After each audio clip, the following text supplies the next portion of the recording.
екі қызық тақырып бар ғой, бүкіл әлемде солай. Бірі діни тақырып, екіншісі саяси тақырып. Әсіресе қазір геосаясат деген нәрселерден кішкене әлемде не болып жатыр, сол жағынан сауатын арттыру керек сияқты халықтың.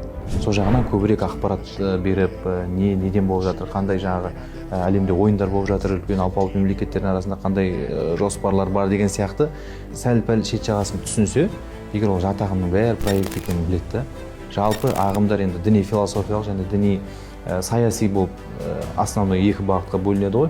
Діни философия енді көбінесе жаңағыдай тек кейбір сөздердің мағынасына немесе жаңағы ақидалық терминдерге таласып солай жүреді ғой. Ал діни саяси ағымдардың ең алғашқылары біз харижиттер деп білеміз ғой. Тарих өз-өзін қайталайды дейді ғой. Әлі сол келе жатыр. Бізде де мысалы Хизбут Тахрир қаяқтан шықты. Оны арты әшкерелеп, біреу мынаның проектісі болса, екінші ананың проектісі болады, үшінші тіпті ол әрқайсысы бір жақтың проектісі болуы мүмкін да. Мысалы, мынау уже болды, бұны ойнатып бітті, ол әшкереленіп, бәрі маска шешіліп қалды. Мысалы, Құранда кім бір адамды өлтірсе, ол бүкіл адам баласын, адамзатты өлтіргенмен бірдей. Ал кім бір адамның өмірін алып қалса, ол бүкіл адамзаттың өмірін алып қалғанмен бірдей сауабы дейді. Енді Сирияға кету, басқа болу деген ол өзінің түп тамырын, тарихын ұмытқаннан болып жатыр да. Сөйтті де ол кез келген жатағымның нысанасына айналып кетті, оп-оңай.